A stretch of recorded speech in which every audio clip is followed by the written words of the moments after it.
Arratzalde ondan hoi, ongitorrixak izan, beste behin, beste itzaldi batea, eta gaur egiko, Eneko Zuluaga, bera basauritarra dago, eta iman Euskal Filologian lizentziadune, eta batxe be, doktoregu, eta gaina doktorego sari berezixe lortuan, Mendebaldeko euskara aztertzen. Gaur egun adibidez ikerra esera, eta hizkuntzalaritza diakroniku, tipologia eta euskeran dauke beran ikerketa taldi, eta gaur etorriko asko berbatxea, euskaran iztu dixi. Irakurritan atxik, bi alde ezberdin. Bat, zelan azaltzen dagoen euskeri gaur egun ez da kegoinin gauza handirik, eta bi, historia txiki bat edo, bilbide txiki bat euskarin ez da? Orduan dana, zutzako, eskerrik asko. Eskerrik asko, usten daitik.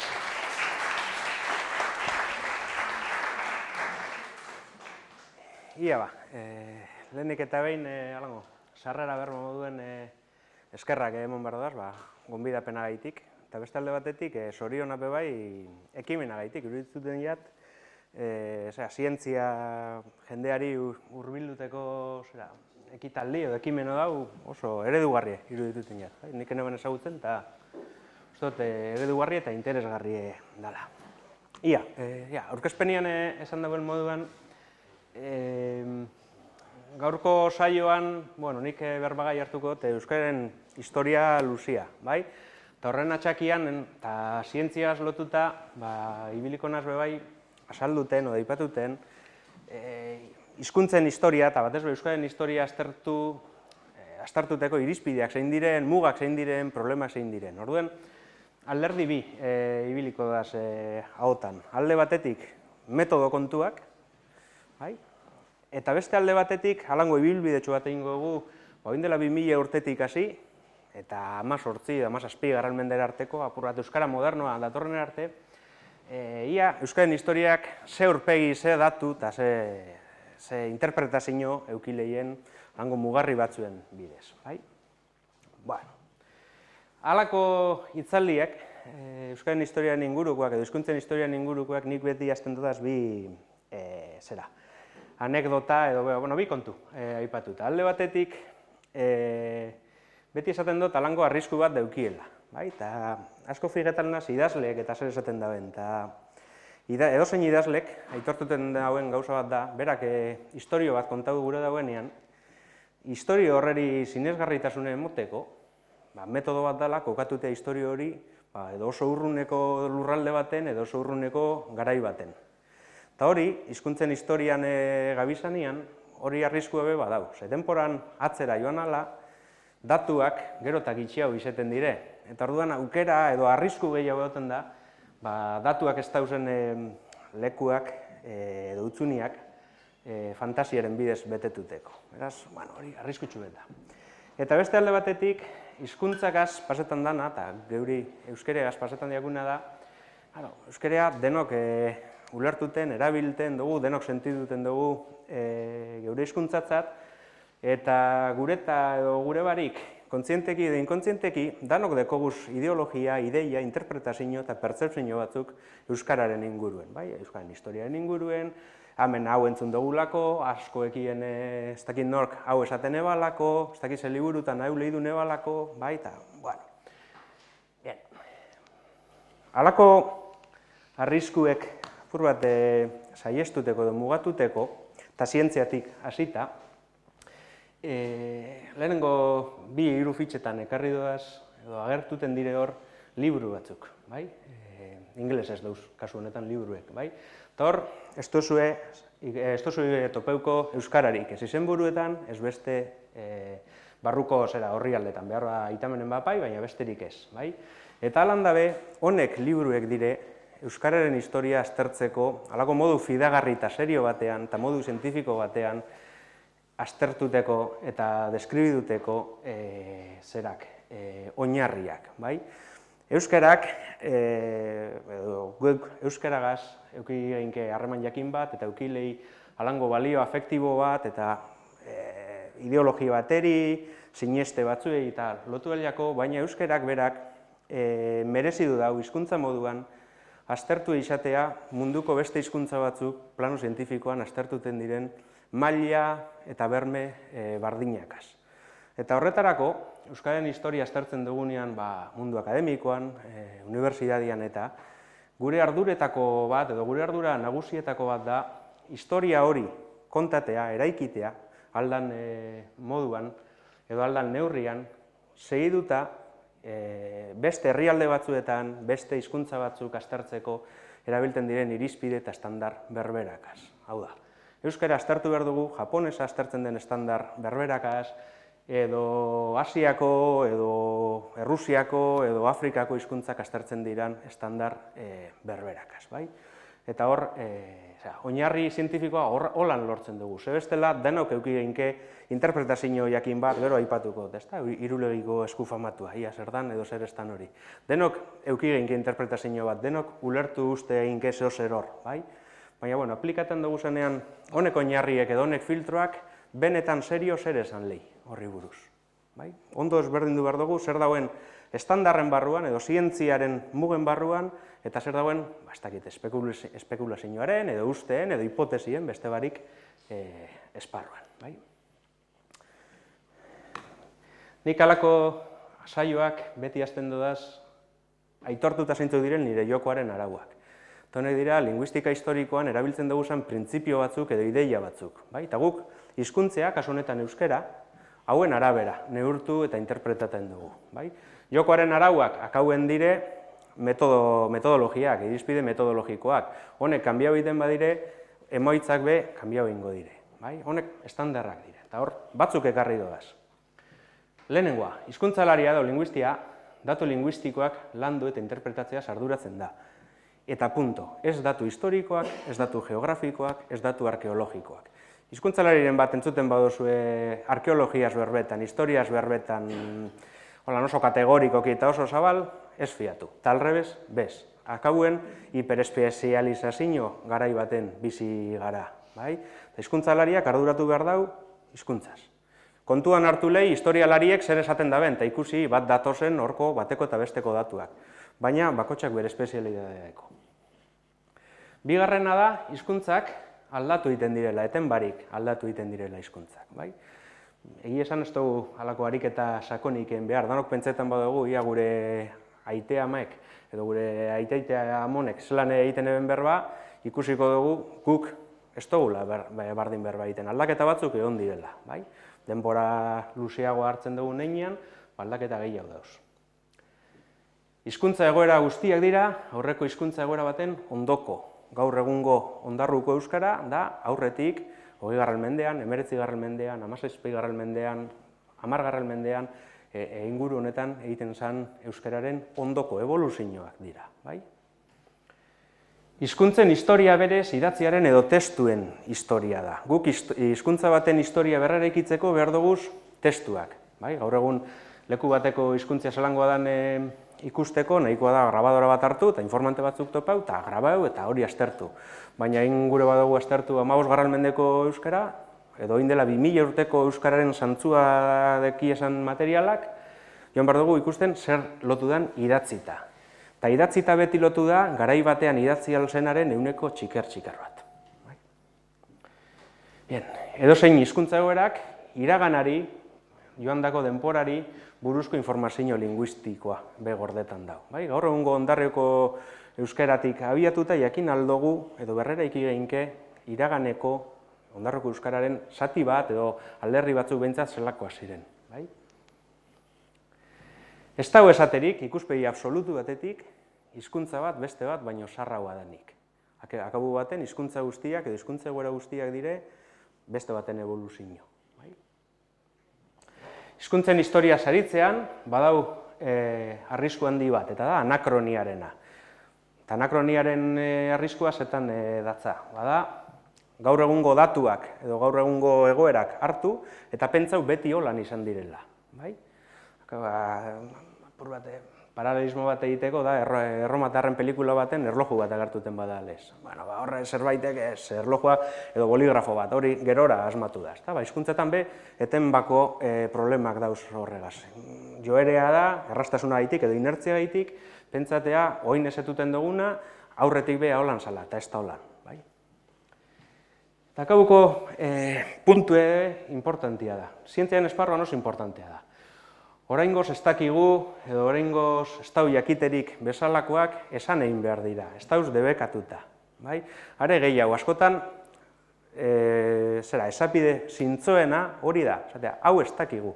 Eta dekogu datuekaz, onaino heltzen gara. Hortik gorakoa, bueno, eukizeinke ideia bat, igual bai, igual ez, baina askotan, eta gaur tokekoia talakoak esatea, askotan ezin gara arau joan. Ez dauelako daturik, edo dauzen datuak oso partzialak direlako eta 2-3 modutan interpretabilik esalako, edo nadalako gaitik.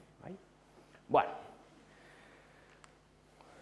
Bereizketa lagungarri batzuk egingo daz, gero azalpenetan galdu ez egiteko. Alde batetik, hizkuntzen historia aztertzen dugunean alderdi bi bereizten duguz. Alde batetik dago alderdi historikoa deitzen duguna, eta beste alde batetik dago protohistoria deitzen duguna.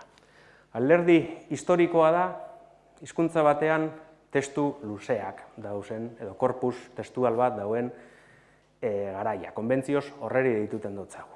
Eta euskeraz, alderdi historikoa 16. mendean hasten da, orduan publiketan da lehenengo liburu euskeraz, Etxepareren liburua. Protohistoria zer da? Horren aurreko garaia. Baditugu datuak, baina askozaz ere fragmentarioak dira, ikusiko dugu zer nolako datuak diren, oso zatikatuak dira, eta abar. Beraz, 16. mendetik honako euskarari, euskara historiko deituko dutzagu, eta hortik aurrerako, 16. mendea, baino lehenagoko denporari protohistoria deituko dutzagu. Beste bat, hizkuntzen historia edo bilakabidea aztertzean, beste bereizketa bat egin behar da. Alde batetik dau kanpoko historia, eta beste alde batetik dau barruko historia. Kanpoko historia da, halako mapaetan ikusten dugu. Euskarak, ez dakit ze garaitan, itzelesko edadura eukizauen. Edo heltzen zan, ez dakit, Riojara eta Burgosera. Eta gero galduin zen, ez dakit ze mendetan, joan zan atzeraka Araban eta Nafarroan. Edo euskarak estatus ofiziala lortu daule lehengoz, ez dakit ze urtetan, ez dakit ze lurraldetan. Kanpoko historia da. Hor ez dire ikututen hizkuntzaren egiturak, hizkuntzaren ezaugarriak, hizkuntzaren tripak. Hori da barruko historia. Barruko historia da ikustea, hor parrafo bitan dau, Mitxelenaren parrafo bi dauz, euskararen tripei buruz, euskararen barruko funtzionamentua, euskararen soinuak, zelan kanbiau diren historikoki, euskararen egiturak, berbak, kanpoko historia eta barruko historia. Hirugarrena da, sarri esaten da, eta halan da, euskara hizkuntza isolatua, islau bat dela. Horrek ez dau esan gure, gero halako mitologia bat ere gidalako horren inguruan, horrek ez dau esan gure euskara egon dela hemen mendietan eta gordeta eta abar. Horrek esan gure dau, beste hizkuntza familia batzuekaz, egiten duguna euskaragaz ez dugula lortu egitea. Guk, badakigu, katalana, gallegoa, espainola, familia batekoak direla. Euskarari, barriz, ez dotzegu ezagututen hizkuntza aizta hizkuntzarik edo. Isolatuta dau, ez dugulako ezagutzen segaz lotuten izan da beste denpora batean. Eta egoera hori be, munduan ez da haina normala. 3 hizkuntza familiatatik bat, munduan hizkuntza isolatuen familia bat da. Beste bat, ikusita edo behiratuta euskara zelan kanbiau den, batez be, euskararen tripa horrek zelan kanbiau diren historikoki, hau, hizkuntzaren historian gabizenok errazago mugiduteko eta bereizketak be, eta banaketak errazago egiteko bereiz egiten duguz garai diferenteak. Eta hauekaz ibiliko naz gaur, hortik egingo dugu ibilbide bat. Hasi aitzin euskaratik, erromatarrak etorri aurreko euskaratik hasi, eta gaur egungo euskarara bitarteko aroak dira horrek. Gero sakunduko dut hor.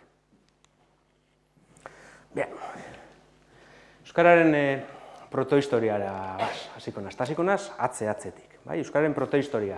Esan dugu, 16. mendea baino lehenagoko garai historikoa dela. Eta oso garai luzea da. 15 mende, 1500 urteko garaia da. Hor, euskararen protohistoria aztertzeko daukaguzon materialak dira oso gitxi, oso zatituta dauz, eta oso mugatua da. Horrez ganera, desoreka itzelak dauz, garaiaren eta eremuaren arabera, badauz leku batzuk orain dela 2000 urte edo 1800 urte euskara antzeko hizkuntza baten arrasto ugari deki esanak, eta gero badauz 3-4 mendeko tarteak, non ez dauen ezebez beste inguru batzuetan. Ez beste inguru batzuetan, ez beste inon. Batez be, bigarren mailako lekukotasunak dira. Garai honetan, daukagu zen materialak, ez dira euskaldunek idatzitako testu luzeak, esaldiak eta abarrak, oroar. Zer dira, erdaretan idatzitako, latinez idatzitako, erromantzez idatzitako, espainolez idatzitako dokumentuetan, tarteka agertuten diren persona izenak, jainkoen izenak, leku izenak, etxe baten izena, edo landa baten izena, esaldi laburtxoren bat, gero ikusiko dugu batzuk, adibide moduan. Eta azkenengo puntua, euskararen protohistorian ikusten dugun geografia, euskararen zabalera, gerora ezagutu duguna, baina askozaz be handiagoa da. Askozaz be handiagoa da. Atze-atzetik hasiko naiz. Horrek dira, atze-atzetik eta lehen ikusitako periodizazioan, Akitaniera izeneko hizkuntza bat, edo hizkuntza egoera bat aurkituten dugu.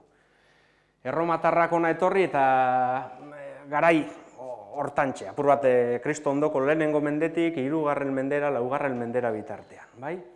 Eta hor, zer daukagu euskaraz edo euskaragaz lotura eukidaiken hizkuntza batean. Dekoguz, lapida, zera material funerarioak, hilartitzak. Funtsean, edo batez be, latinez idatzitakoak dira, baina latinez idatzitako dedikatorio horietan, persona izenak edo jainko izenak dira.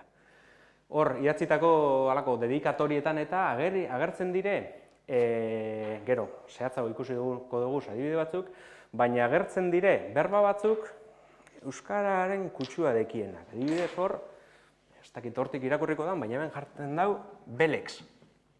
Belex. Eta hemen jartzen dau Ajerbelste. Ikusiko dugu, ze lotura daukien. Zein da kontua?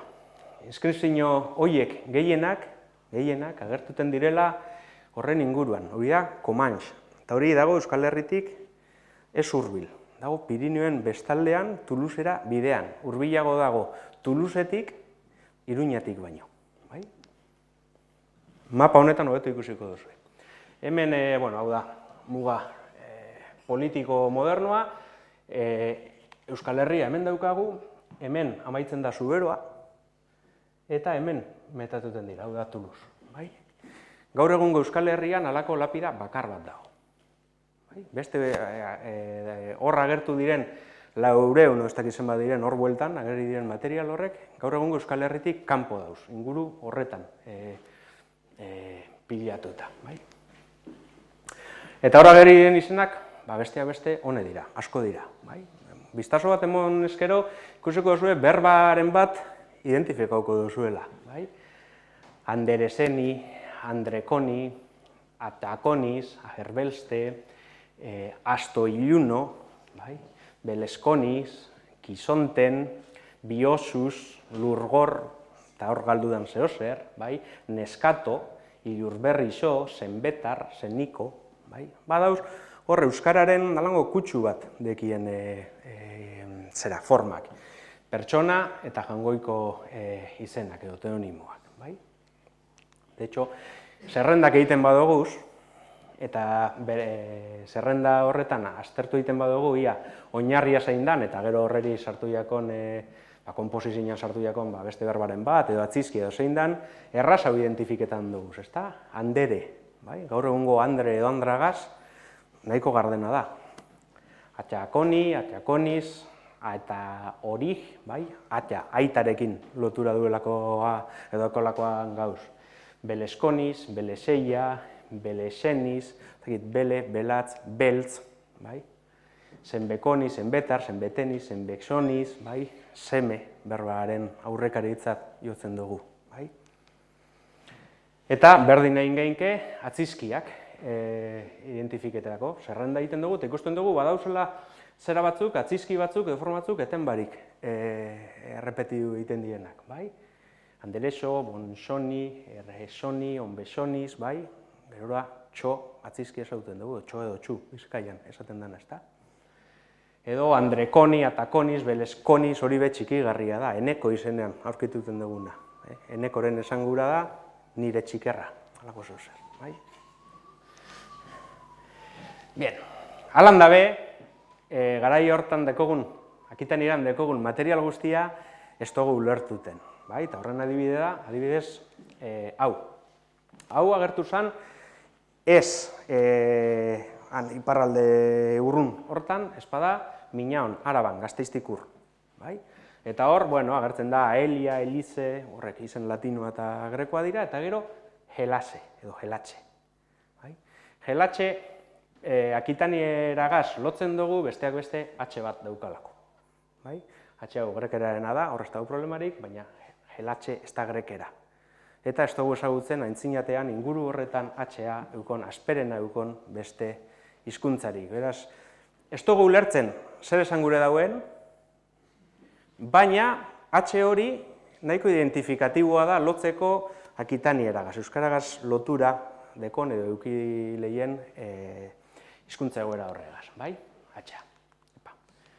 Eta, Pirinioetatik hegoaldera ere badauz, sorta edo sail bereko beste antzeko estela batzuk. Bata da, Lergan, Nafarroan agertu zena.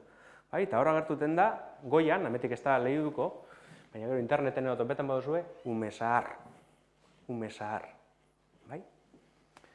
Beste bat, Oiartzunez, Oiartzunen agertu zena, Beltesoniz, bai? Bel, erro hori, bai? Tenbarik agertu eta errepikatu egiten dena, bai? Beraz, ematen da, Akitaniera izan zela, edo Akitaniera deitzen dugun hizkuntza hori, batez be, lekukotu egiten da, Comans inguru horretan, baina Pirinioetatik hegoaldera ere Kristondoko lehenengo mendeetan baditu arrasto batzuk. Famatu, ez dakit famatuenak, baina azken urteetan gehiago entzun da, erakusketa bat, egin zelako, honegatik eta beste gaitik, eta Sorian be, alakoak agertu dira, eta Soriako idazkunetako bat da, Sesenko. Sesentxikerra edo, bai? Bien. Zer pasetan da Akitanieregaz? Persona eta jainko izenak direla. Eta horrek linguistikoki muga batzuk deko, egitura linguistikoak oso mugatuta agertu duten dira. Identifikatu geinke lexikoa, hiztegia, berbak, bai? Sistema fonologikoa lehia, ze hots, ze soinu egoan, eta ze soinu ez egoan, eta ze soinu kombinau alzen zeinegaz, morfologia ditzen den gitxi, artikulurik ez, komposizio araurik ez dago emoten dauenik, hori importantea da, ze gero erdi aroan urrengo lekukotasunak dauzenean beste hau guztia badago. Garai horretarako, zer gehiago daukagu? Bueno, historialari klasikoek aipatzen da bezan leku izenak, Euskal Herrian edo kokatuten direnak. Hauen fidagarritasuna, erlatiboa da eta kontuz hartu behar da kasu askotan. Hauek ez zirelako etorri Euskal Herrira eta puntetan. Hau herria zein de? Ez. Hauek gauten ziren Roman edo danadalako lekuen, eta etorten zirenean espedizioak galderak egiten zituen espediziokoei. Egon gara ez dakit non, eta egon da Itzelesko bataia, eta ze izendeko horrek lekuek, eta asmatuten nabil, baina Oiaso, eta non dago Oiaso? Irunen, Oiartzunen forma zaharra edo Oiartzunekin lotuta dauela emoten dau. Ilun Berritaniak, holan irakurrita jaku ezagun egingo edo, baina hori lotzen da Nafarroagaz, eta han badago Irunberri, Lumbier, horren forma zaharra. Emoten dozkuez, baita Euskaragaz, itxuraz loturerik estekien forma edo beste izen batzuk, izen zeltenak, adibidez, Deba, ibaiarena. Eta emoten dozkuez, nahiz eta argi emon be, kokatuten ez dakigu, eta historialariak eta arkeologoak be, zehatz kokatuten ez daki esan, beste izen batzuk, adibidez, Menoska. Non dau Menoska, ez da Mallorca eta Menorkarekin lotuta, emoten dau, edo pentsetan da, Gipuzkoako kostaldeko punturen bat izan alzala, baina igual hor dago lurraspian eta ondino ez da topau. Bien, bueno, eta gero agertuten da, lehengo mapara bueltauta, hemen, Akitaniera agertuten da hemen, eta gero badekoz hemen Hego Euskal Herrian, Nafarroan batez be, eta gero Sorialdean, beste lekukotasun batzuk. Baina hemen ikusten ditugu beste puntu gorri batzuk bai. Eta hori da orain Irulegiko Eskuagaz hain famatu egin den baskonikoa, bai? Baskonikoa. Eta zer da baskonikoa? Galdera ona da, bai? Printzipioz, baskonikotzat jotzen dugu baskoiek eukien hizkuntzeari, bai? Kontua da, hizkuntza horrei buruz euki dugun informazioa edo dekogun informazioa oso mugatua dela, bai? Irulegiko Eskuak egia da halako aldaketa bat ekarri dauela korpusaren aldetik, emoten dauelako testu oso bat, nahiz eta labur lerrokoa izan dekogula, baina oin arte oso lekukotasun gitxi eduki dauz, bai? Adibide moduan ekarri dut, garai hartako txanpongintza, txanponak, bai? Badauz, egon dira txanpon batzuk, eta txanpon horretan agertuten dira adibidez, izen batzuk, gero lotzen dugusanak, edo paleohispanistek lotu izen dabezanak, gero ezaguntu duguzan izen modernoago batzuk. Txanpon bat dau, eta hori pinten dau, kalakorikos, edo kalakorrikos, kalahorrari lotua. Sekia, segia, egea, de los caballeros, gaur egun.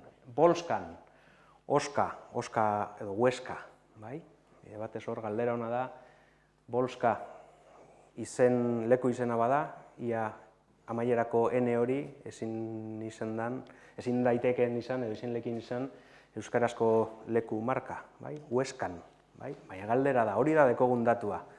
Egongo da jendea optimistagoa eta pesimistagoa. Datua hori da, hori zelan interpretetan den, jaka, jaka izenari lotuta.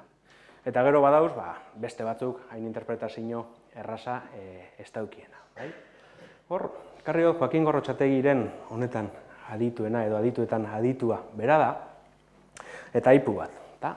Hau da 2008koa, Irulegiko Eskua agertu aurrekoa. Eta orduan, Joakinek esaten noan, desde un punto de vista lingüístico, el conjunto, material honek, no forma parte de ninguna de las dos áreas bien definidas del nordeste hispano, la ibérica, bla, bla, bla, bla, bla, ni la celtibérica. Garai hartako material lingüistikoak inguru horretan dira, edo hor azulez agertuten direnak, eta hori da iberikoa, hizkuntza iberikoaren lekukotasunak, ikusten dugu zenbat eta Mediterraneotik urrago gehiago direla, eta gero hor erdialde horretan agertuten diren gorriak, zeltiberikoak. Emoten dau, material horretan dauen hizkuntzea ez dela ez bat, ez bestea. Ez bat, ez bestea. Kontua da, ez dakigula zer dan. Hor daukagu, Irulegiko Esku famatua, eta horreri egin jakon irakurketa proposamena. Egia da, irakurria, eta nik aurkezpen batean lehenengoz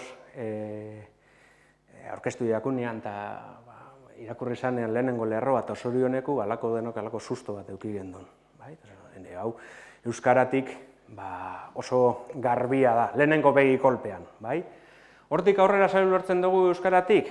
Badauz alango zantzu batzuk, baina guztiak dira oso problematikoak, hasierako arauak aplikatuz gero, guztiak dira oso problematikoak. Zorioneku bera euskara esateko, ez teko datuak, eta deko guzen datuak problematikoak dira. Zorioneko lako esapide bat euskeraz 18. mendean edo zabalduten da. Pentsa, hemetik eta 1800 urte belu hau, beranduago, sortzen den edo erabilten hasten den edo zabaldu egiten den berba bat da. 16. mendean euskal idazleek ondino, zori on, separeta eta on atxegaz, forma zahar hori dalako idazten dabe.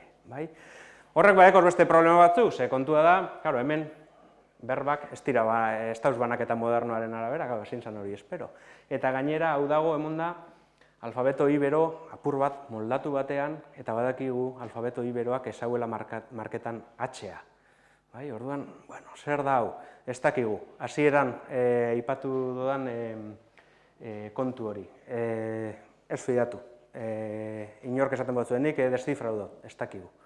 Zantzu batzuk egon lehikez, argi dago zeltiberoa ez dela, euskararen aldetik interpretetako arazoak baino ez dauz, nik eukine ban nalako esperantza bat ia iberistek ezer argituten eben, baina moten dau, are gitxi hau argituten dabela, oin arte, egin dabez bilaketak Iberieraren korpus historikoetan, honetan eta beste, eta ez dabe aurkituten honen paralelolik pez. Orduan, hau dau, honek denpora behar dau. Ia, Joakin Gorrotxategik esaten dauen moduan, ia beste eskua be agertuten dan, alegia material gehiago agertu eskero, ia gehiago argitu aldogun. Emoten dauena, bai bada, eskua agertu den indusketa lekuan, Arangurenen eta idazteko alako itura bat, egoela, agertu dira instrumentuak idazteko, eta orduan, esperantza ez dugu galduko, eta ia argitu egin hau, bai? Paleidoia deitzen jako fenomeno horri, bai? Hemen euskara ulertu uste dugu, kasu batzuetan edo berro batzuetan, baina esote da dena paleidoia, alegia espejismo bat. Ailutz mendiari begiratuten badotzegu, ikusiko dugu aurpegi forma dekola. Beste aurpegi bat, ez da, hori mendi bat da. Ezin daukatu aurpegi forma dekola, baina ez da, aurpegi bat, mendi bat da. Ezin daukatu hemen, zorioneku, bezalako zera batek, formatek, euskara ekarten dozkula lehenengo begi kolpean gogora, baina apur bat aztertuten hasi orduko ikusten dugu horrek problemak baino esteko zela. Bien, hori da antzinateko mundua, kristondoko lehenengo, aurreko mendea, kristondoko lehenengo lau mendeak. Akiteniraren eta Baskoiaren mundu hori. Erdi Aroko dokumentazioa dekogu ostean euskaraz. Eta dekogu 9. mendetik 14. mendetara dokumentazioa. Zein da kontua? 4. mendetik 9. mendera datua direla 0. Ez dekogu daturik. Ez dago idazkun bat, ez dago testu bat, ez daukagu besterik. Hutsune itzel bat da. Eta hutsune egote horrek, edo hutsune horrek, alago, keska edo ardura bat eragiten dozkuz. Onartuten badugu hizkuntzak eten barik aldatu egiten direla, garai honetan aldaketa itzela gertatu izan ziren euskaraz, garai luzea dalako. Ganera, 9., 10., 11. mendeetako dokumentazioa ikusten dugunean, ikusten dugu dokumentazio horretako euskeran badauzela gauza batzuk Akitanieran ez egoa zala, bitartean sortu, garatu eta zabaldu egin zirela. Eta ganera, aldaketa horretariko asko, edo importantenak behintzat, ez direla euskara, eremu bateko euskararenak bakarrik. Direla, ezagutzen dugu zen euskara guztietakoak. Horrek, gero, aipatuko duan gai bategaz, deko lotura eta da euskalkien jatorriagaz. Hutsune horretan, 5., 6., 7., 8., 9. mendeetan uste dugu sortu zirela gaur egun ezagutzen dugu zen euskalkien aurrekariak.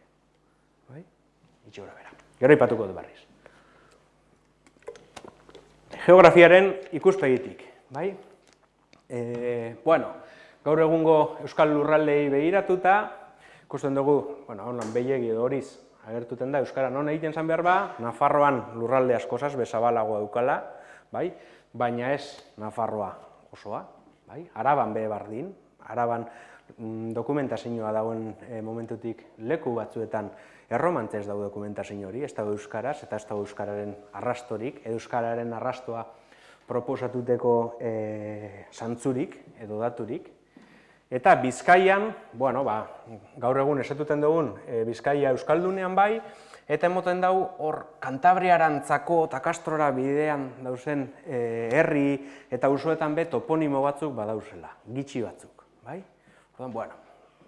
Salaberrik proposatuten dugu, hori izanla, gitxi gora bera, Erdi Aroan euskararen geografia euskal lurretan. Ze euskal lurretatik kanpo be badauz euskararik. Adibidez, Burgosen eta Erriojan. 8. mendearen 2. erditik aurrera, badauz leku izenak adibidez, Burgosen eta Erriojan. Batzuk ezagun egingo jakuz, adibidez, Ezkarai. Edo badauz asko konposizioan barri edo uri forma deki esenak, edo Ulibarri bezalakoak, eta horrek agertuten dira Araban eta Mendebalean, baina baita Burgosen eta Erriojan. Historialariek, eta batez be David Petersonek esaten dozkuna da, horra euskera zabaldu zela segurantzean iparraldetik, eta Arabatik edo Bizkaitik, bai? 8. mendearen 2. erdian lehenengo, alango migrazio uholde baten, eta 11. bigarren uholde baten. Eta bi estratu horrek leku izenetan nahiko ondo diferentzietan dire ganera, bai? Baina, bueno, Erriojan eta Burgoseko alderdi baten behintzat, euskararen presentzia be egon zen, bai? Eta berdin, edantzeko Pirinioetan, bai? Bueno, Pirineoen auziak edo gaiak behar dago ondino azterketa edo errebisio sakon bat, bai? Garai batean optimistenek edo, gitxi gora bera, erromantzearen bidez, latinaren bidez, eremu horretako hizkuntza modernoagoen bidez azaldu ezin ziren leku izendanak, esaten zen, bueno, hau espada erromantzea, hau espada latina, hau espada gaztelania edo dena delakoa, bueno, hau izango da euskara, euskararen arrastoak, bai? Emoten dau, onainoko leku izenetan, ez dauela problema handirik, edo leku izen batzuetan behintzat, ez dauela problema handirik, esateko, bai, horrek euskara edo euskaragaz lotuta dauz, bai? Beste kontu bat da ja, hemendik eskoira joan, bai? Horrek errebisio handia behar da, hor. Badago oso lan polit bat Patxi Salaberrik, Nafarroako Unibertsitateko eta toponimian leku izenetan aditua da bera. Lan bat, 2011koa, Pirinioetako hizkuntzak eta esaten da, bueno, Joan Coromines izan zen Kataluniako hizkuntzalari handi bat, izugarrizko lana egin zauena, etimologia, historia eta landu zauzena, eta horrek proposatu zauen hemen inguru honetako guztiko leku izen asko euskaragaz lotuta egoazela, baina, bueno, kalma eta errebisatu egin behar dira, bai? Estandarren arabera. Korpusaren ikuspegitik, zer dakogu? Zuzeneko lekukotasunak alde batetik, onomastika, hau da, izenak. Berba zerrendak ikusiko dugu batzuk, bai? Perpauso esaldi laburtxoak, bai? Baina testurik ez dekogu erdiaro osoan, bai? Testu luzerik, libururik, eskuizkribu luzerik ez dekogu, bai? Eta gero badekogu zeharkako lekukotasun batzuk interesgarriak direnak, hain zuzen be, berrera ikitzeko Euskal Herritik kanpoko edo gaur egungo Euskal Herritik kanpoko euskararen historia. Adibidez, pleitoak, auziak, bai? Leku batean, adibidez, Ojakastron edo Oskan, Hueskan, badaude euskaldunak, eta euskaldun horiek esaten dute guk hemen, merkataritzarako edo dena delakorako euskaraz funtzionatu nahi dugu. Eta autoritateekin, bai, justelango pleituak, bai? Gerora ere garai historikoan ezagutu dugu, ez dakitze herritara ekarri dabe abade bat, eta abadea ez da euskalduna, eta herritarrek protesta egiten dabe. Halankoak baditugu, erdi aroan, Ojakastron eta Hueskan, adibidez, badauz, horrek dira igual ezagunenak, bai? 13 eta 14 mendeetan, bai? Horrek, ez tozku esaten ze langoa zan hango euskera, baina bai esaten dozku, han baegoa zala komunidade batzuk euskaraz funtzionetan edo berba egiten debenak, bai? Lagunduten dozku kanpoko historia hori pintetako, bai? Hizkuntzaren ikuspegitik, bai? Erdi aroko euskaran, zer dekogu? Ezaugarri dialektal batzuk. Ez dira agertuten korpusa be, materialak be mugatua dire, ez dira agertuten gerora ezagutu duguzan euskalkiak, baina bai ikusten da leku batzuetan diferentzia batzuk sortuta dauzela. Bai? Leku izenetan ja agertu egiten dira, lehen aipatu dudaz batzuk uri eta hiri, bai? Eta gero ikusiko dugu beste batzuk. Akitanierako estela aretan ikusten ez diren ezaugarri batzuk be agertuten dira, eta ezaugarri horrek komunak dira, artikulua, bai? La casa esateko etxea esatea. Hori euskara danatan gertatzen da, bai? Aga eta atzizkiak toponimian leku izenetan, bai? Zuloaga edo Zulueta bezalako apellidu bat, bai? Euskara komunarena da. Konposizio arauak, idi aurre, itaurre, begi gain, bekain, baso jaun, basa jaun. Hor dauzen aldaketa txikerro horrek, akitanieran ez dauz. Kasuren badauz alantzakoa, baina kasu garbirik ez dau. Hemen aldiz, danetan agertuten dira, agertu lehik esan sistematikotasun bateaz agertuten dira. Orduan, hor ikusten dugu hizkuntza aldatu indala. Kontu horrek, gogoan hartuta, Koldo Mitxelenak, 81 batean, Lengua Común y Dialectos Vascos izeneko artikulu batean, proposatu ebana izan zen, edo ikusi ebana izan zen, euskalkien jatorria, diferentziak, ezin zirela oso zaharrak izan. Euskarak hor erakusten dauena dalako batasun itzel bat. Ezaugarri linguistikoak sortzen dira puntu batean, eta puntu horretatik zabaldu aldira beste batera. Ondarrun sortu lehiz ezaugarri bat, eta eratu lehi markinara. Eta halako arrakastan diena badeko, igual zabalduko da Bizkai osora edo Gipuzkoara. Bueno, kontua da, hemen aipatutako honek, ezaugarri strukturalak direnak hizkuntzan, euskalki guztietan agertuten direnak. Beraz, jatorri beretik datoz. Euskara batuago egon zan garai eta lurralde batetik. Horreri deitu zotzon, baskoniko deitu zotzon, gaur egun deitzen diogu euskaro deitu zotzon. Mitxelenak gaur egun basko komun antiguo edo euskara batu zahar deituten jako. Eta kokoatuten dugu kristondoko 6., 7., 8., 9. mendeetan. Mitxelenak uste ban, 5., 6. mendeetan, baina gaur egungo proposamenen araura emoten dau berankorragoa izan zela. Badakigu edo, zabalon hartuten da artikulua, adibidez, 8. mendetik aurrerako, 8. mendetik aurrera zabaltzen den kontu bat dela. Orduan, horrek esan gura dau, batasun inertzia horrek, 8., 9., 10. mendeetan, nahiz eta ja diferentzia txikerrak agertu, eta hori espero izatekoa da edozein hizkuntzatan, ez da hizkuntza bat lurralde batean zabalduta dauena, eta berdin berbaiten dana, honek erakusten dabe, oso berandur arte batasun bat egon dela. Eta gero, ezagutu dugu zen euskalkiak batasun horren zatiketatik sortu direla. Ez direla erromatarren denporakoak garai batean pentsau izan zen lez.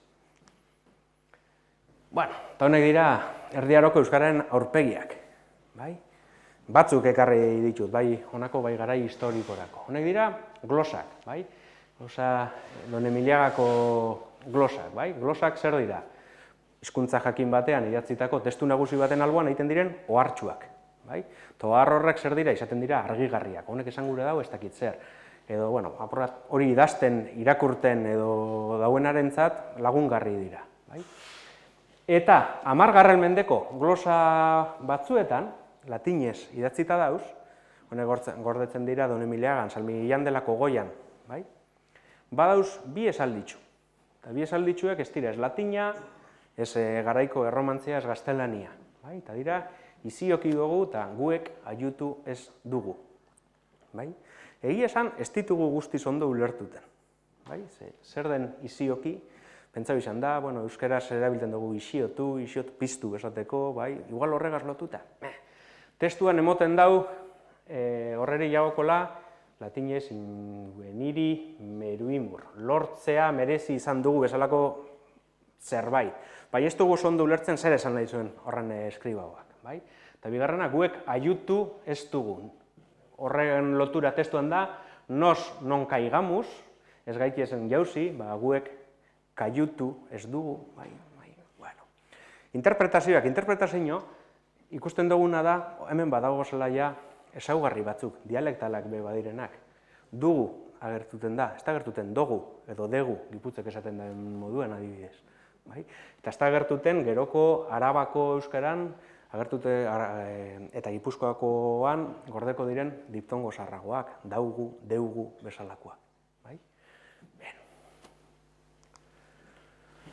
Beste bat, leku izenei lotuta, 11. mendeko dokumentu bat. Benetan ezagutzen duguna da beranduagoko kopia bat, baina balio dozku. Don Emiliagako reja. Arabako herriek, San Millango monasterioari, ordainketa bat egiten zotzien.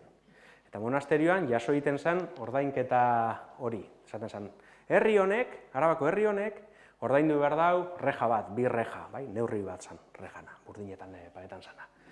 Eta horrek guri zer emoten dozku, 11. mendean Arabako herri, ez dakit guztien, baina askoren izena orduan zelangoa zen. Hartzen badugu, ez dakit, hemen adibidez, behituten badugu, ikusten dugu Gasteiz, H batekin hor, Saldu Hondo, ikusten dugu, Muniain, apur bat arretaz begiratuta, identifikauko duzuez, ezagutzen duzuez, zan pilo bat herri. Gamarra Maior, hasieran, 2., 3. lerroan. Gamarra Minor, Gamarra handia, Gamarra txikia. Erretana, Amarita, Mengano, Uribarri, Gernika, Angoa, ez Bizkaikoa. bai? Bueno, paterniana ere agertuten da hortik, hori da gero Ardau famatu egin dena paternina, bai? Bueno, horren forma zaharra. Lagundu egiten dozku ikusten Arabako euskara zati batean behintzet, zelangoa zan 11. mendean. Eta arreta emoten dagoen gauzetako bat da, atxez josita dauela. Bai? Gaur egun atxea edo asperena, Ipar Euskal Herria gazlotzen dugu, eta zenbat eta sortalderago fuerteago agertuten da. Baina ezaugarri komuna izan zen, euskalki guztietan, edo hori pentsatzen dugu, euskalki guztietan erabilitako ahoskera edo ezaugarria da, eta rejak hori konfirma egiten duzku. Bai? Leku izenak dokumentazioa adituta, Ondarroa hitza sartzen dugu, kasu honetan Euskaltzaindiak dekondatu base batean. Eta esaten dozku, historikoki, bueno, nos erabili den lehengoz, eta zer nolako evoluzio eduki dauen. Bai? Ikusten dugu, hasieran H dekola, 1256an, 13. mendean, ja baten batek idatzien zauela Ondarroa. Bai? Eta hau agertuten da, Gipuzkoako artxibo baten, uste dut, Zumaiko artxibo bateko dokumentu batean. Bai? Leku izenek balio dozkue data bat emoteko, fetxa bat emoteko, hainbat berbari. Bai? Ondarroa gaz gora eta bera ibilina zela, hiztegi etimologikoan begiratu dut, eta ahoren etimologia. Bien, ikusten dugu, aho. Badakigu, edo orain dakigunaren araura, aho berbaren lehenengo lekukotasuna 1173koa da, 12. mendekoa da. Bai? Eta gero, honekarri dut, lotura deko edo eukileike Ondarroa izenagaz, bai? Ondarroa saldu izan delako, ondar gehi aho, naiz eta tira, beste azalpenen bat be eukileiken, bai? Orduko leku izenek beraz emoten dozkue informazio linguistikoa eta aukerea berba batzuen lehenengo lekukotasunak, lehenengo adibideak edo kasuak fetxa jakin bateri lotuteko, bai? Hau, interesgarria da, 12. mendeko testu bat, Aimeripiko, peregrino bat, bator, frantzitik, ez dakigu oso ondo Euskal Herritik nondik pasau zen, bai? Baina bitartean, bere viajea egin bitartean, bueno, hango kronika moduko bat idazten joan zen. Euskal Herritik pasau zela badakigu, besteak beste latinez idatzitako testu batean esaten dauelako deum bokant urtzia. Jainkoari esaten diote urtzia. Bai? Ogiari, panem, ogi. Binum, ardo, ardum. Karnem, aragi. Pizkem, arrain. Domum, etxea. Bai? Egiten dozko alango hiztegi laburtsu bat, adibide modura. Bera etorri da peregrinazio viaje baten, pasado Euskal Herritik, identifikatu dau, berak ez dakit ezagutzen ez dauen hizkuntza bat, eta esan da, bueno, honen muestratxo bat emango dut. Bai?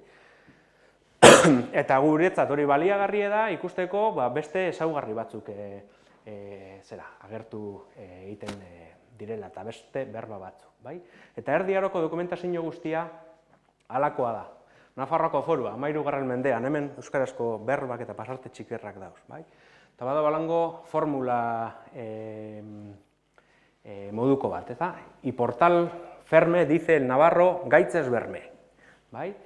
Bla, bla, bla, bla, bla, bla, ni en sus cosas por esta enemistad, don dice el navarro ones berme. Bai? Alango formula moduko bat da. Bai? Ones berme, gaitzes berme. Bien. Literatur lanak. Bai, kasu honetan, erromantze edo espainolaren hasierako mendeetako literatur lanetako batean, ezta? Gonzalo de Berceoren Los milagros de Nuestra Señora liburuan. Bai, Erriojakoa zan, Berceokoa zan, Gonzalo delako hau, eta idatzi zauen, bueno, hainbat liburu idatzi zituen, baina bat izan zen Ama Birjinaren milagroi buruzkoa. Bai? Eta tartean sartzen dauz berba batzuk, edo izen batzuk, euskara direnak, adibidez, Don Bildur, persona izena, bai? Don Bildur, hor dago, akabuko lerroan.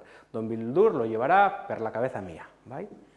Interesgarria, edo zein izan leiken honen interesa, pentsetan dut hau izango dela Bildurren lehenengo lekukotasuna, eta gainera Bildur agertuten da, ez da agertuten beldur, esate baterako. Berriz be, nabardura zera horrek, bai? Eta honek danak apur bate kontuan hartuta, egiten dugu alango ideia oso orokor bat, ikusten duzuen lez materialak oso mugatuak direlako, euskarak Erdi Aroan eukindako bilakabideaz. Bien, zuzenean lekukotutako edo agertuten diren berba eta formez aparte, gehiago lan gehiago eskatu lehio hizkuntzalariari eskatu berriaku, eta bestelako metodak eta sistemak erabilita ikusi geinke edo gehiago ikasi geinke dokumentau barik dagoen euskarari buruz. Eta nik adibide bi ekarri ditut, larrez konpliketako, ze honetan sartzeko bai, euskararen tripetan sartu behar da bete-betean, eta oso gai, gogortsua da, bai? Guk hartu egun erdiko zerrenda. Hor badekogu, Castillo, Zelda, Paz, Pekado, Torre, Tempora, berbak, kastelaniaz normalak, bai? Eta horrek, datoz latinetik, Castellum, Kelam, Pacem, Pecatum, Turrem, Tempora, bale, hor arte, bien. Euskarara be pasau dira berba horrek, baina batetik, latinetik euskarara, horretan danetan aldaketa bat pasau da. Eta da guk ahoskabe deitzen dugu zan, eta lehen latina ikasten zanean behintzat izaten ziren petaka bodega, zera horrek, petaka bodega, ahoskabeak petaka, eta ostunak B, D eta G, aldatu egin dira. Orduan, badekogu, hau zerrenda txikerra da, baina badekogu, hainbat eta hainbat berba latinetik datozenak argi eta garbi, baina aldaketa berbera dekienak. Honek, zer esan gure dau edo guk, zer interpretetan dugu? Bueno, hau dela, latinezko berba horrek euskaran sartu zirenean, euskaldunek oneri berbari gehitu sotzi esan plusa. Hau da, euskaraz, berba horrek sartu zirenean, euskaldunok eskenduna ahoskatuten edo esebena ahoskatuten, hobeto esan da, esebena ahoskatuten, ezegoelako euren euskararen sisteman P, T eta K berba zikeran. Horregatik moldatu iten ziren, zera horrek. Hartzen baduzu edo zein hiztegi, ikusiko duzu euskaraz oso raroa dela berba bat R-egaz hastea, eta dena dira radar, robot, euskaraz, hasikeran R bat egon denean, beti E bat edo A bat jarri edo ipini dotzegu. Arrazoi, errazoi, erropa, izenetan bebai, errita, bezalakoak. Horrek ez dago esan gure garai bateko euskaldunak torpeagoak edo zerauak zirenik. Hori hizkuntza danatan gertatzen den kontu bat da. Hizkuntza bakotxak badekoz bere sistemak eta sistema horrek dakie antolamentu bat. Eta guk alakoak aztertuta, proposatu geinkena da, garai honetan, garai ezin dugu zehatz definitu, baina garai zaharrena, pentsatzen dugu dana, euskara eta latina kontaktuan sartu zirenean, berbasik eran G, B eta D eguazala eta ez P, T eta K. Antzeko oser gertatzen da, edo pasetan da, leku izen batzukaz. Kaetaria edo ketaria izenak hori da arrainak dauzen lekuak edo arrainen lantegia edo. Horrek gaztelaniaz zetaria ematen dau, eta guk horregaz lotuta badekogu getaria leku izena. Bai Lapurdin, bai Gipuzkoan. Hori zelan interpretetan dugu? Bueno, interpretetan dugu. Erromatarrak sartu zirenean, gaur egungo getaria inguru horretan euskaraz berba egiten zen. Eta erromatarren K hau, ketaria edo kaetaria hori, euskaraz holan emon neben. Antzeko zer pasetan da lukus izenagaz. Bokal artean, K hori edo C hori ostundu egiten da. Eta hortik urteten dau, lugo izenak galizikoak. Baina araban badekogu luku, euskaraz gorde egiten da hori. Horren interpretazioa egiten duguna zein da, bueno, gaur egungo luku horretan, Gasteiztik apur bat iparraldera dagoen leku beta, erromatarrak sartu zirenean euskaraz berba egiten zen. Eta euskaldun horrek moldatu zeurien euren sistemaren araura hori. Eta hori da, hain zuzen be, ondorioa hori da, eta hori da, hain zuzen be, aitzin euskara edo protoeuskara, dokumentatu bako hizkuntza egoera, berregiteko edo berreraikitzeko erabiltzen dugun sistema edo datuetako bat. Askotan entzuten da, ez dakit noren teoria da protoeuskara hau eta beste, baina ez da teoria bat sofan jarri delako arratsalde batean honetaz pentsatzen eta esaten du, honek horrela izan behar dau, ez. Teoria beti da, edo kasu honetan da, datuetan oinarrituta. Eta sistema hau gainera euskaraz erabiltzen dugu, euskaraz pilo bat erabili dugu, Michelenak hau garatu zauenez geroztik, baina beste hizkuntza batzuetan be holan egiten da. Badu beste modu bat horretan sakontzeko, eta da, ardau berba hartuko dugu. Bai? Hartuko dugu, ardau berba zelan esaten den, edo ardau zelan esaten den, Euskal Herriko euskalki edo euskara diferenteetan. Arno, ano, ardao, ardau, ardu, bai? Zein da hor forma sarrena? Zer proposatu behar dugu lehen aurrako? Nondik datoz horrek forma danak? Bueno, horrekaz danakaz, bueno, honek euskararen tripak ezagututa, badakigu apur bat zein etorri aldan zeinetatik. Hau hemendik, beraz hemen kate bat. Baina honek N bat deko. Eta gainera N hori be agertu iten jaku ardantza izenean, edo leku izenean, lehendakarian moduan, ardantza.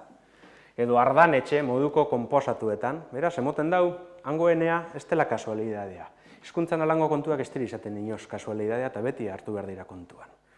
Aldaera horrek danak kontuan hartuta, argi dauena da, sortu behar dugun aldaera, edo eregi behar dugun aldaerak, eduki behar dauela N bat, non, eta non edukiko dago, bokal artean.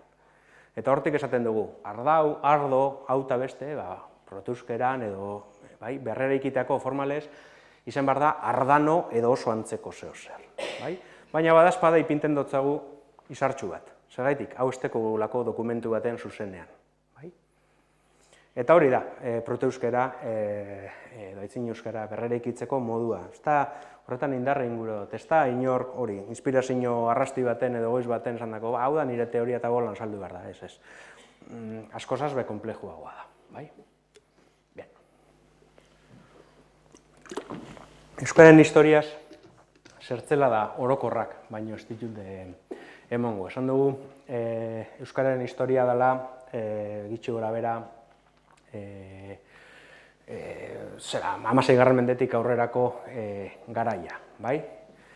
16. mendetik aurrera ze pasatzen da? Dokumentazio gehiago dekogu, areagotu iten da, handitu iten da, bai kualitatiboki, bai kuantitatiboki. Ja behingo gaitik testuak dekoguz, eta testu batzuk luzeak dira, bai? Bien, naiz eta korpusa, holan, osoan hartuta, txikerra dan, asimetrikoa dan, eta homogeneoa dan. Homogeneoa dela esaten da, batez be Euskaren historian dekoguna delako erligio testuak, testu erligiosoak. 180 dira, edo 85 dira erligio testuak. Egoera diglosikoa, agertuten da lehenengo testuetatik, Euskara beste hizkuntza handiago batzuk ez dakit burrukan, baina hor, talka baten agertu egiten da, hizkuntza eztabaidak agertuten dira, gatazkak agertuten dira, euskarak atzeraka egiten dau, lurraldea galtzen dau, ondo dokumentatzen dugu hori. Euskal testu tradizio nagusia helburu funtzionalisten menpekoa da. Testu gehienak erligiosoak dira, printzipioz horri emon jakon interpretazioa da, euskara salako herriaren, herrizumearen hizkuntzia, berbakeria, eta orduan katisima edo dotrina edo irekesteko zer behar zan, behar zan euskarara itzuli edo euskara semon, tokian tokiko euskaran, eta orduan funtzionalista da, ez da abadeak edo apespikuak oso majoak zirela eta esan zerela, bueno, zela kontzientzia soziolinguistikoa dekogun eta euskaraz behemongo dugu, ez. Behar dugu komunidade honek garaian garaiko hizkuntza gatazken kontestuan, behar dugu komunidade honek euskaraz lehidualizatea eta ikesializatea dotrina adibidez. Eta arian apurka-apurka, testu imprimiduen bidez, liburuen bidez, badoaz sortuten tradizio literarioak, edo garai batean euskalki literarioak deitu izan direnak. Lau, Lapurdikoa, Zuberoakoa, Gipuzkoakoa eta Bizkaikoa. Hau da, Ibon Sarasolak bere garaian atera zauen halako kontabilidade bat, eta hartzen badugu 16. mendeko bigarren erditik, 19. mendera bitarteko korpusa, testu imprimidu guztiak, gitxi gora bera 100 bat liburu dira. Bada zer, guk hori estartzen dugunok askozaz begeia gurako genke, alba da 1000, baina bueno. Zelakoa da, zelako aurpegia deko, literatur lanak, Etxepareren lana, edo orain dela 20 urte agertu zen, Arabako testu bat oso importante izan dena, Arabako euskara hobeto ulertuteko eta Mendebaleko euskara hobeto ulertuteko novela baten zirriborroa, Arabako jauntxo batek idatzitakoa.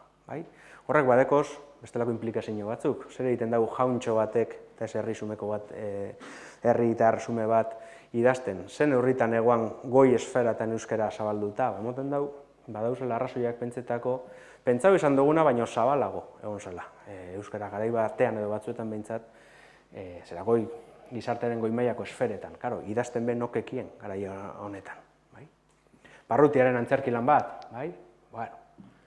Erlijio lanak, hauek dira, nagusi. Leizarraga, 17. mendean, 16. mendean, lehenengo Etxepareren liburua publiketan da, eta bigarrena da Leizarragarena, eta testamentu berriaren itzulpen bat. Oso importantea da. Ze problema eduki zauen honek? Berzino protestante bat zala. Nafarroako erreginak agindu zauen honen itzulpena, eta zauen eduki, arrakasta. Ze erregin handik gitxira hil zan, eta etorri ziren ortodoxoak, bai? Eta Euskararen historiarako onuragarri izan zen, ortodoxoak etortia, besteak beste ideia protestantei aurre egiteko pilo bat liburu sortu eta sorraraz eta imprimidu bezalako, eta horrek guri datuak emoten dezkuzelako, baina aurreko tradizio edo ahalegin hori behintzat bertan bera lotu zen. Erdikoa, katizima bat, doktrinatxu bat, sermoiak 18. mendetik aurrera, gaur egun badakigu milaka dauzela, bai? Oin dela 15 bat urte Labairu fundazioak atara eban Frantziskotarren sermoien katalogo bat, Frantziskotarrena bakarrik. Eta horra gerten dira 5.000 referentziatik gora. Bentsat, bueno, lan barik eskara lotuko. Errefrau bildumak, tartian, bai, 16. mendeko, 17. mendeko errefrau bildumak, hau bizkaitarra da, mina bat guretza, refranes y sentencias, bai? 500 piku errefrau dakars, 16. mendeko euskaran, bueno, 16. mendean imprimidu zen, baina errefrauak beti izaten dira otoitzal moduan, bat gordetzaile. Orduan ordeko guna ez 16. mendeko euskara da, 15koa edo lehentsuagokoa, bai? Bueno, entziklopedia bat da, bizkaiera zaharra aztertzeko, esate baterako. Historialarien lekukotasunak, badatoz 16, 17, 18, 19. mendeetan historialariak, eta, bueno, kontetan dabe, ez dakitze gatazka, ez dakitze leinu zarren artian, bai? Eta esaten dabe, eta batek besteari, kasu honetan, Martin Bañez, Aramaion hil zutenean, horren alargunak, uste dut dela, esaten zuen, niretzat oso bizuala den bertso moduko bat, edo kanta moduko bat, oinetako lurrau jabiltikara, lau haragiok bere han berala, Martin Bañez ibarretan hildala. Hartuko dut esku batean gezia, bestean zuzi irasegia, piztua edo sua dekona, eta erreko dut Aramaio guztia. Eta badira, halako erdi aroko banderizo eta honen eta lehenoen arteko gerra eta gatazken kutsua dekien kantuak dira, nahiz eta askozaz beranduago batuak izan. Eta lango batzuk badauz, badago beste bat eta nahiko luzetxua, Arrasate 1948an erresanekoa, edo ebenekoa, hobeto esan da, badauz lango batzuk. Hauzi judiziala, bueno, hauek dira, badute ganberrada puntu bat, bai? Askotan gertatu izan da, bueno, ondino be gertatuten da, bai? Zera, persona batek beste bat iraindu egiten dau, insulta egiten dau, edo ateraten dotzoz kopla batzuk edo bertso batzuk. Eta persona horrek denuntzia ipinten dau, bai? Eta hor prozesu judizial bat dau, eta prozesu judizial horretan, normalean erderaz edo erderetan dau idatzita, baina prozesu horretan jasotzen dira euskarazko materialak. Esaten da, bueno, la denunciante María de no sé quién proclamó haber recibido el insulto de Aposorgiña, suave bat esateko, de la boca de no sé quién, bai? Eta halako pilo bat daude adibidez Nafarroan, bai? 16. mendeko prozesuetan, bai? Ez dakit danak irakurtzea, bai? Baina, bien, eta hala lekukotzen zaizkigu, bide batez pilo bat irain, baina baita be euskararen pilo bat ezaugarri garai hartako Nafarroan, bai? Importantea dira. Bueno, paseingo dut, ia. Hor lehenengoan ez tozu ikusten, baina lehenengokoak dira koplak, Eibarko artxiboko, Eibarko artxiboan gordeten diren kopla batzuk dira, askori behintzat ezagun egin goiak esela, dira kontu barri bat zuzedidu da Errebaleko kalean Ruper Ordorikak eta kantetan nire bezenak. Horrek beraz dira 17. mendeko prozesu judizial batean sartuta dauzen kopla batzuk. bai? Prozesua atzera be, erderaz o gaztelaniaz dago idatzita, eta esaten da, bueno, zein da zure denuntzia gaia? Ba, kopla honek kantau egin doztezela, ez dakit nok, eta koplak zeintzuk dira, honek, eta euskeraz dauz transkribiduta, bai? Eibarko euskara 17. mendean, badako gor argazkitxu bat, bai? Testu juridiko administratiboak, Eibarkoak honek be bai, adibidez. Ordenantza batzuk, elekzioak egin behar dira Eibarren, 1794an uste dut, eta ateratzen da lango dekretu moduko bat. Eta ateratzen da Eibartarrentzat, eta ateratzen da euskeraz. Bai? Lau orrialdeko zera bat da, baina berriz agertuten jaku hor, Eibar. Bai? Eskualde batzuetan, beste batzuetan, baino dokumentu gehiago, ez dut esango daude, baina edo dauz, topau egin dire. Bai? Artxiboetan ondino itzelesko lana dau egiteko. Gutun pribaduak, bueno, ez dugu osorik irakurriko, baina hau da 1527ko euskera Durango bueltakoa. Fray Juan de Zumárragak idatzitakoa. Mexikoko lehenengo obispoa izan zen Fray Juan de Zumárraga, euskalduna zen, eta 1527an bidali otzon bere arrebeari gutun bat. Bai? Orain bada ene arrebea deuntzua, alan izango zara paradisuan alkar dakuskula. Bidaletan deutzu da Santzo Garziagaz honen izenean doazala gogoangarriak, plater bi, jarra bat, kalderetatxu bat, eta tazea konteakaz. Alaba horrendako horren esposo honek, bidaletan deutzaz, urrakatea, eta lau erestun, da joiela, hiru eonak, bla, bla, bla, bla, bla. Oso argazki polita eta oso testu interesantea dugu, pribadua dalako, eta pentsatzen dugulako etzeko euskeran idatzita dauela, bai? 16. mendearen lehenengo erdian ikusteko Durango euskara zer zan. Orain dela urte batzuk be, famatu egin ziren zerean agertutako gutun batzuk Ledofan itxasontzian, Lapurditik Kanadara bidean joian itxasontzi bat harrapatu egin eben inglesek. Eta inglesek zer egin zeben, itxasontzia Inglaterrara eroan, eta hango barruko material guztiak inglesek eurentzak gorde. Eta besteak beste, horregoazan, 50, 60 gutun, euskaraz idatzita, Lapurdiko kostako jendeak bere familiarentzat. Ez dut jakin ezebez zeure buruz, seme akabuko urtean, hemen ez dakit nor hilda, 50 gutuneko bilduma bat dekogu. Edo honek, Donostiakoak, transkripzio moderno me badauz, Maita Lebi dira, ez dira Maita Lebi, hau prozesu batean dago jasota, eta kontua da, mutil batek, konbentzidu egiten dau, neskato bat, donostiar bat, esan naz, asko maite dauela eta beragaz eskondu egingo dela. Eta orduan, neskak sinistu egiten dago hori, eta oso pozik dago, eta mutilak, bitartean, zer egiten dutzo, diru eskatu sagardotegira joateko, eta neskak emon egiten dutzo diru hori. Baina, heltzen da momentu bat, non, neskak esaten da, bueno, honek beti baietz, eta beti berba gozoak eta auta beste esaten dutzoz, edo idazten dutzoz, baina hemen eskontzarik ez dago. Eta lango batean, neska nekatu egiten da, eta epaitegietara doa, eta esaten du. Bueno, honek engainatu egin dago. Esan dozte nigaz eskonduko zala, hemen ibili da sagardotegira bai, kasan joateko be bai, diruak honek eta beste, eta ez da eskonduten nigaz. Eta juezak esaten dutzo, bueno, eta zuk zelan probau zeinke hori, eta gutunak eroaten dutzoz. Gutunak sartzen dire prozesuan, etorri eskerre gorde egiten dira. Baina, eta bide batez, hor, Donostiko euskara zaharra dekogu gordeta. Euskara ikasteko metodoak ez dira asko, baina badoz batzuk, Mikoleta, Bilbotarrak egindako bat, ez dakigu segaitik, merkataritza asuntuak aslotzen dugu, izenburua da, modo breve de aprender la lengua bizkaina. Garai hartan lengua bizkaina euskara da, euskarari esateko.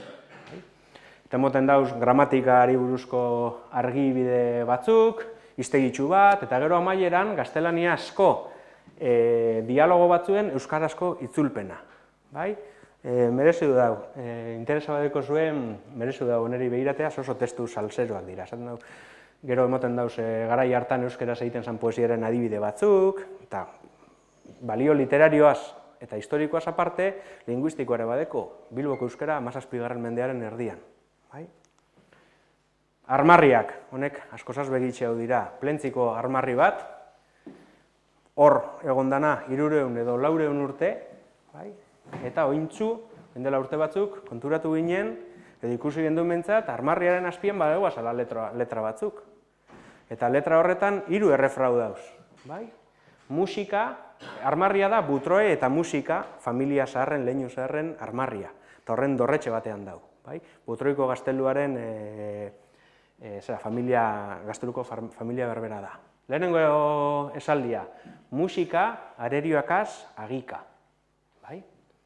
Bigarrena, butroe zelangoa dan, orok dakie, eta hirugarrena, garaianago, hau da, zenbat eta altuago, gordeago. Oso interesgarria dira, 1603koak direlako, baina gainera, lehen aipatu dugun errefrau bilduma interesgarri hori, referenzi sententziaz, entziklopedia bat zena, horretako bi han agertuten dira. Pentsatzen dugu, errefrau bilduma hori buelta hartakoa dela, Uribe Kosta, Mungialdea. Gramatikak eta hiztegiak, eta ja, amaitzen noa, gramatikak eta hiztegiak ditugu lehenengoan Landutxiren hiztegia, italiar bat, ez dakit hizkuntza zalea edo zena, eta Euskal Herritik pasatzen dago ere bai, eta egiten du hiztegi bat luzeskoa, gaur egun gordetzen dena Madrileko Biblioteka Nazionalean. Erakusten dauen euskara gaztelania hiztegi bat da. Nahiko erdalduntuta dago. Horko euskarak ikusten da gaztelaniaga zitzelesko kontaktu eukola eta ez dakit galbidean, baina ahulduten egoala.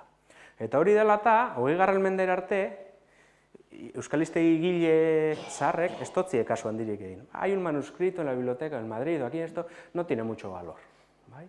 Harik eta Koldo Mitxelenak hartu zuen hori, eta esan zuen, bueno, balorea orain emongo dutzagu.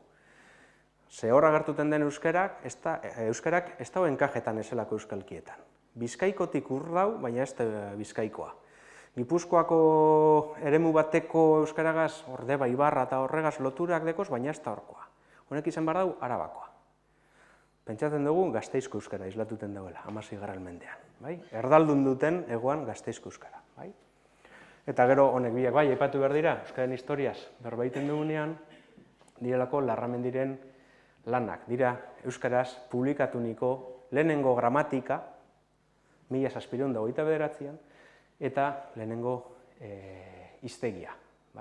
Gramatikaren izenburua oso esanguratsua da, el imposible vencido, arte, gramatika de la lengua vascongada. Larramendi egoan orduko hizkuntza gatazketan eta euskararen defentsa gogor batean guztiz sartuta.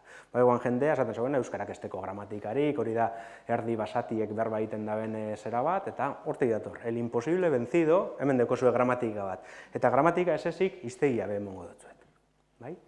Orduan, bueno, ikusten duzue, denboran aurrera inala, badauela material gehiago. Honek ja, modernoagoa dira, baina osko literatura be ezin geinke ahaztu. 19. mendetik aurrerako materiala dekogu batez be, kantutegiak, bertso paperak, pastorala bat da, honek zaharrauak be badauz, baina alderdi batzuetan behintzat, horra geri diren kantu batzuetako hizkuntza bera, ez da 19. edo 20. mendetakoa, askozaz ere zaharragoa da. Kantuak, lehen esan dugu, otoitzak eta otoitzetan eta errefrauetan eta hizkuntza hobeto gordetzen dela. Akauen errepikatu eta errepikatu egiten da, buruz ikasi eta errepikatu. Egia da, belaunaldi batetik bestera, edo ikasi ala, berbaren bat, edo gauza batzuk aldatu egiten direla. Baina beste gauza asko gorde egiten dira. Oso leku edo oso testu konbenienteak eta proposa dira hizkuntzaren forma zaharragoa gordetzeko. Eta amaitzeko 2 puntu aipatuko ditut, beste gauza batzuk saltatuko ditut.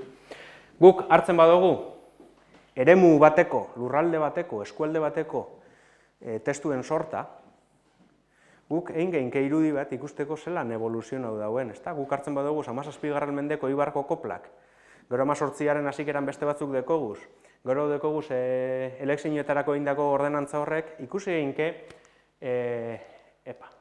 evoluzio bat, hor agertuten dira ezaugarri batzuk, hemen ez dauz, hemen batzuk agertu egiten dire, eta hemen ja gehienak badauz. Hizkuntzen historia, barruko historia horrela berrera ikitzen dugu. Ez halako teoria abstraktuetatik hasita, espada datu zehatzetatik. Eta bueno, honek azen ez luzatuko eta eskerrik asko bategaz amaitu.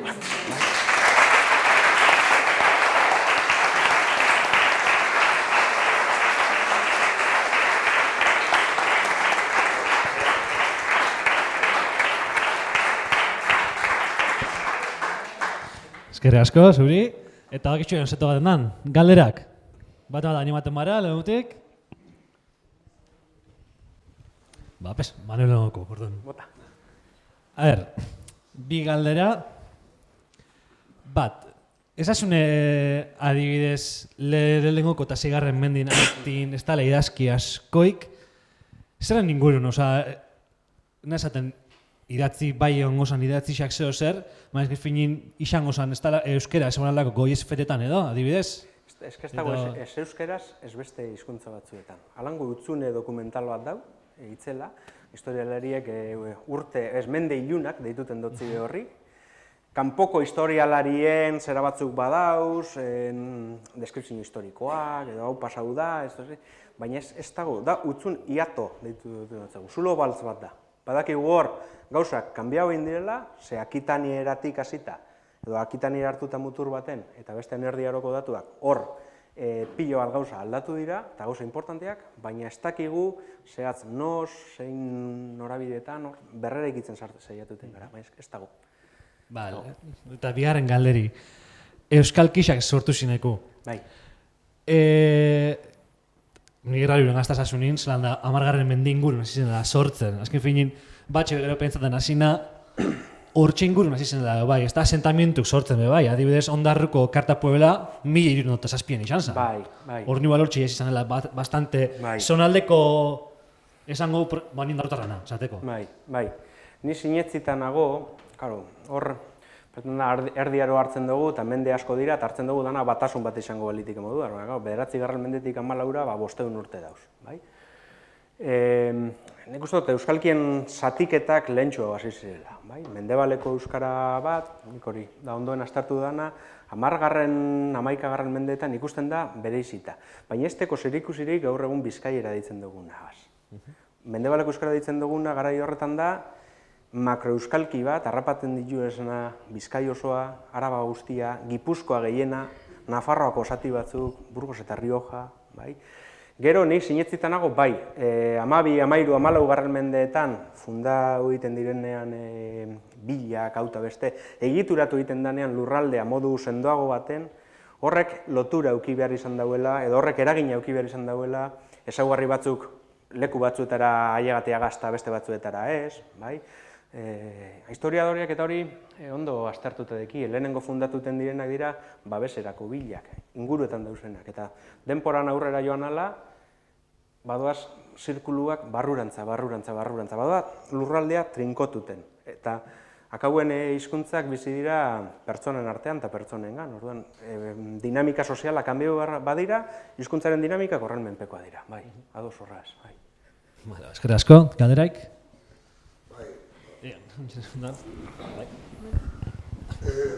Ondarroa esan duzu, bai. ondar ahoa. Bai. Ahoa ondago ondarroan. Bai. Ez da bere horretan. Pentsetan da, edo proposatu izan da, ondarroaren izenaren jatorria, topau gura izan denean, ia hori nondik etorri lehi. Eta, bueno, badu bere zentzua, ezta? Ondarroa zer izan lehi jatorrian, ondar ahoa esango dut, eta ondarroa izango litike horren evoluzio bat, bai? Labokadearena, ez dakit, areatzaren bat egongo zan edo zera. Egia da, oa hori, gero beste lurralde batzutan beto pago. Oa ez da, baina aho da. Aho izango litike forma azarra, oarena, bai? Proposamen horretan. Baina badago beste proposamen bat, esaten dagoena kontuz, gero badauz hor beste lurralde batzuk, adibidez, Nafarroa, bai? Edo Gipuzkoa, bai? Ia esate dauen eukiko lotura horregaz. Bi proposamen horrek jaso egiten dira, baina ez dago zerarik esateko, bueno, hau edo hau.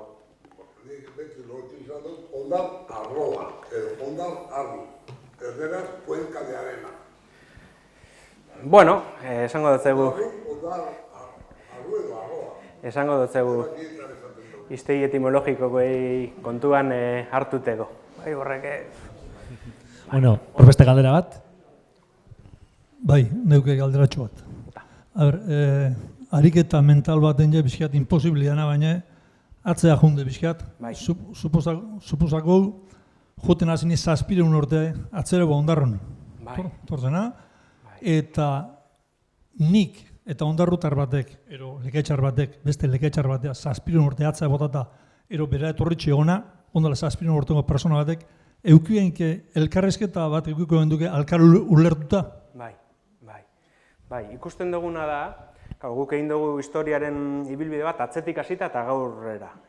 Alrebez egiten badugu, eta hartu testuak, edo oingo euskera, eta gero 20. mendea, eta gero 18, eta gero 15. Ikusten duguna da, gaur egun herrietan edo eskualdeetan ikusten dugu diferentziak disolbidu egiten direla. Denporan atzerago egiten dugunean, euskara askozaz be batu hau dau. Euskaraz askozaz be batu hau dau. Euskalkiek akauen ez dira abstraktuen eta ibiltzen dugu, bizkaiera hauta beste. Baina bizkaiera da akauen, ez dakit, 30 ezaugarriren moltzo bat. Eta guk egin gehinke 30 ezaugarri horren azterketa historikoa. Eta ikusi, no sortu da ezaugarri horretako bakotxa, edo no se zabaldu da. Eta denboran atzera egiten dugunean, 7 urte atzera egiten dugunean, konturatuten gara holan ezaugarriak direla 4, 5, dekogurun korpusagaz.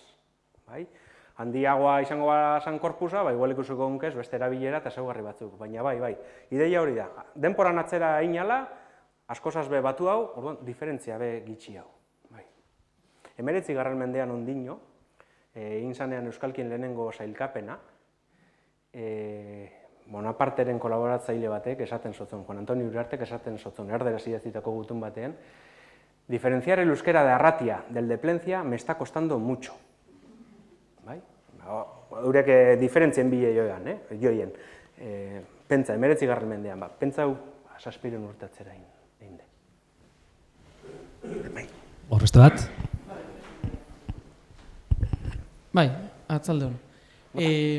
Zehaitxik berba batzuk aldatzen dizu horren beste eta beste batzuk hain gitxi. Hau da, Andrea adibidez ikusi dugu 10. mendin, eta adibidez gizona edo izango zana, ez da hori, iaona edo olako logika bat jarraitxute, antzeako hizkuntzan horrek eukiko bezen, eraginak eukiko bezen, orduan aldaketi be ez litxak izan birrain hori ez, ikusgarri xeo olako zoze.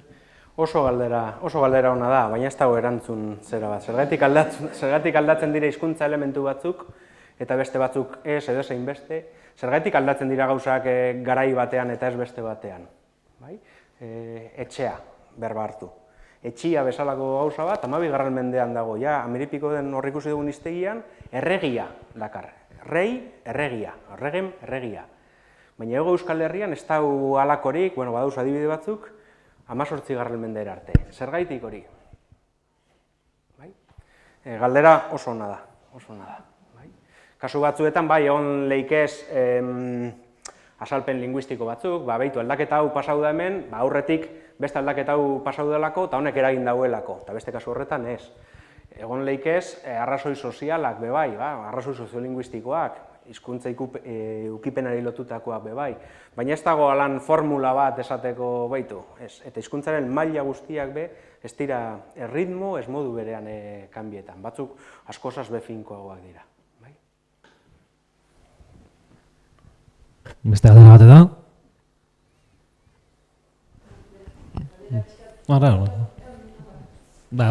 Nahi zuna. Atzera botata, Bai. Iberu edo Akitanian etxezen euskeri edo Paskoiek etxeben euskeri, horrek harremarik eukukete ben alkarrekin. Hori ere oso galdera ona da. Badago teoria tradizional bat, egon da, eta dago ondino be, sektore batzuetan behintzat, esaten dauena edo pentsetan dauena, Ibero eta euskera, edo orduko euskera, tramparik ez egiteko, aitzin euskera, lotuta dauzela, basko-iberistak dira horrek. Iberoagaz problema handi bat dekogu. Eta da, ez dugula ulertzen. Roseta Harria ezagutzen dozue? Roseta Harrian agertzen dira antzinako hizkuntza diferenteak, eta Roseta Harriak esaten dozku, honek, parez pari pinten dauz, eta esaten dozkuz esangurak zein diren. Ulertu behinkez hizkuntzak horreri buruz, itzulpenari esker, ezta? Iberoagaz hori falta dugu. Ibili dira, akabuko urteetan, iberista batzuk, esaten, zenbaki, iberoz ustez zenbaki diren horrek, Euskaragaz lotura euki leikez, baina oso eztabaidatua da. Eta hor, beti bueltetan gara hasikerako puntura, eta da, eske ez dugu iberoa ulertuten, eske ez dakigu hor dekogun segida horretan ipinten dauen bost edo ipinten dauen astoa. Orduan, bai, baskonikoaren galdera ere oso ona da, ez dauka erantzunik ondino, bai? Hirulogiko eskuak hori guztia altzatu dau, zein izan leike horren loturea euskaragaz, baskonikoaren eta akitanoaren artean zein izan leike lotura. Kontuan hartu behar dugu bai, Akitaniako zera horretan izenak baino esteko guzela, eta horrek asko mugatuten dauela horko hizkuntzia.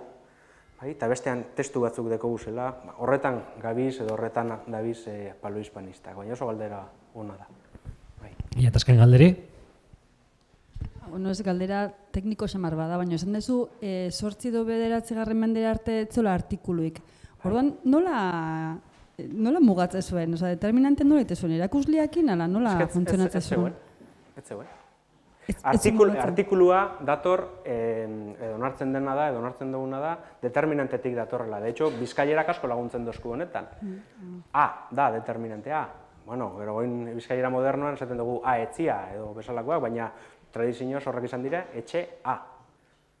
Horren evoluzio bat da. Apurtuta bezalako gauza bat da, apurtu eta. Hor fusio bat gertatu da. Bueno, determinanteagaz, bardin, etxea, etxea. Baina fijetan bagara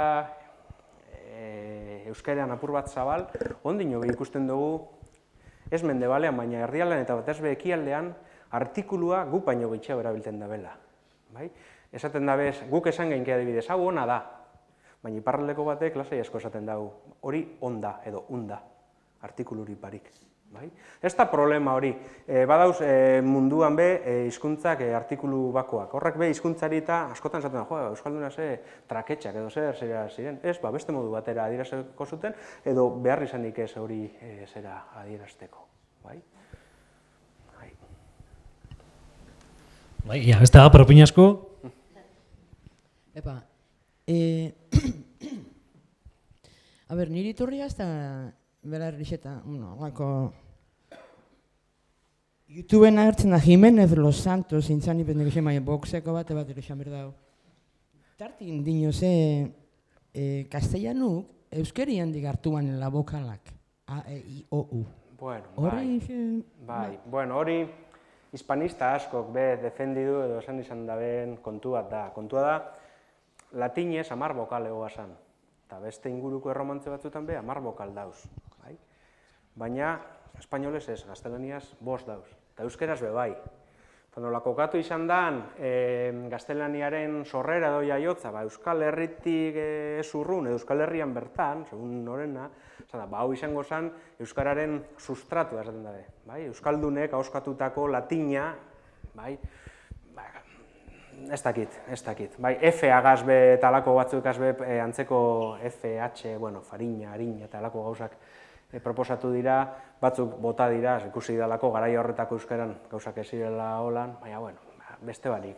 Horrek nik relatibiza bengo neunkez. Ez dauelako frogatuterik holan zehatz, ez dakit. Ez dago daturik hori esateko baitu. Hizkuntza eukipenagaz lotutako gai pilo batek arazo hori deki. Emoten dau bai, korrelazio bat dau, geografia, garaia, ez da problematikoa, baina hori da gauza bat eta beste gauza bat esatea, bai, hau holan da eta holan probatuten dut. Bale, eskerrik asko, horretxea zamatxuko, orduan, eskerrik asko torte harren.